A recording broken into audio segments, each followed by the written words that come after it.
Hey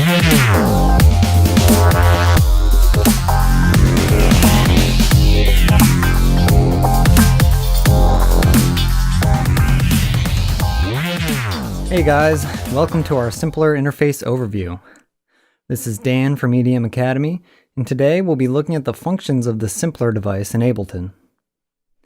This device is the simple version of Ableton's native sampler, which allows you to control an audio clip as though it were a MIDI instrument. To load an audio clip into Simpler, simply drag it from the browser into the device. Once loaded, a wave display of the audio becomes visible. You can zoom in or out of this display by clicking and dragging. To play your sound at its original pitch, use the C3 key. Underneath this display are some simple controls pertaining to clip timing. The Start knob controls the starting point of the clip.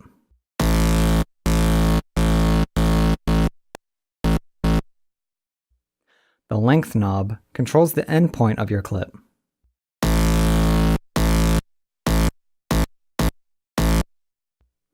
By activating the Loop option, your clip will loop once it's reached its endpoint. Activating this mode will also enable the Loop and Fade knobs. The Loop knob controls where the audio will start again after it reaches its first endpoint.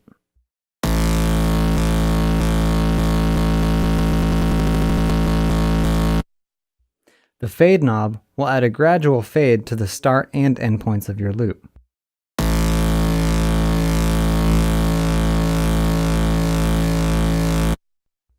If you get a clicking sound in your loop, activating the Snap feature will fix the issue. Okay, now let's take a look at the envelope section. Simpler offers 3 different envelopes that can control the volume, filter, and pitch of your sound. Each envelope contains the 4 basic envelope ADSR controls. In order for the pitch and filter envelopes to work, you must set an envelope amount value in the filter and pitch sections of Simpler. Make sure the envelopes themselves are enabled as well. Next, let's take a look at the LFO capabilities. Once you turn on the LFO, you'll notice several controls lighting up outside of the LFO section. To modulate a control with the LFO, drag the appropriate slider upwards to the preferred value.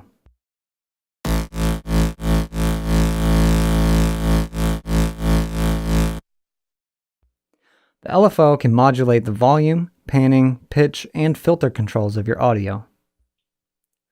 Simpler's LFO contains all the basic wave shapes as well as a random wave shape.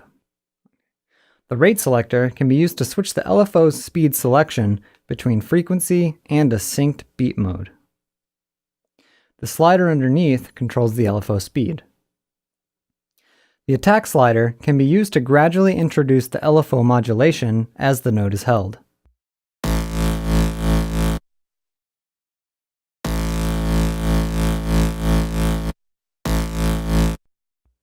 The retrigger option will force the LFO to start from the same point every time a note is played. The key slider allows note pitch to influence the speed of the LFO. The offset slider controls the starting point of the LFO when in retrigger mode.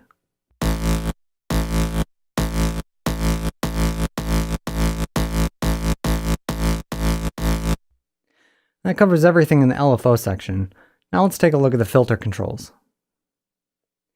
Simpler's filter contains 2 low-pass, bandpass, and high-pass filters, as well as 1 notch filter. Next to the standard frequency and resonance knobs are velocity and key sliders, allowing MIDI velocity and note pitch to influence the cutoff frequency of your filter. Next, let's check out the pitch section. The transpose slider can be used to change the pitch of your audio. This is useful for getting your MIDI notes to match the correct pitch of your audio. For example, the sound I have loaded into Simpler is an A note, but this pitch is set by default to the C3 key. If I move the transpose slider up by 4 semitones, which is the distance from A to C, Simpler will now play the correct note pitch when I play an A note. This makes writing a melody and key of your song much easier and should be the first thing you adjust when loading a sound into Simpler. The detune slider lets you adjust the pitch by values of less than 1 semitone. Also in this section is the glide feature. This feature makes your note pitches glide into each other as you play them. The time slider controls the timing of this effect.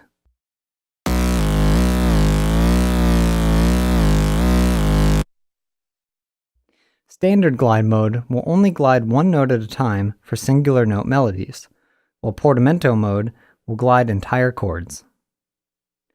The spread knob generates an additional detuned instance of your sound and spreads them apart across the left and right speaker channels, creating a wide stereo effect.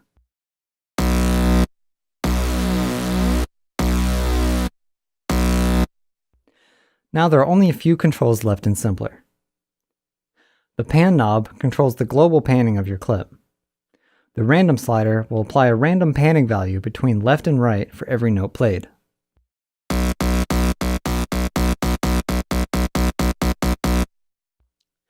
The master volume of your clip can be controlled with the volume slider.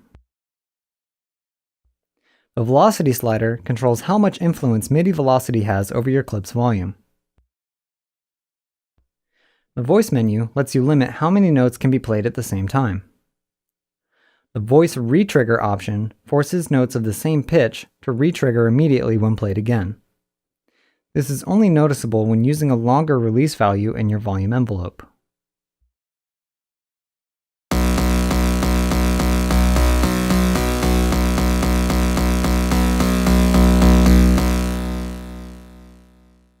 And that covers everything within the Simpler device. Stay tuned for a future video where we tackle the Sampler device, which is a more complex version of Simpler. As always, remember to subscribe for new videos every week, and leave a comment below letting us know what tutorials you want to see in the future. Thanks for watching, and for more video tutorials, visit edmacademy.net.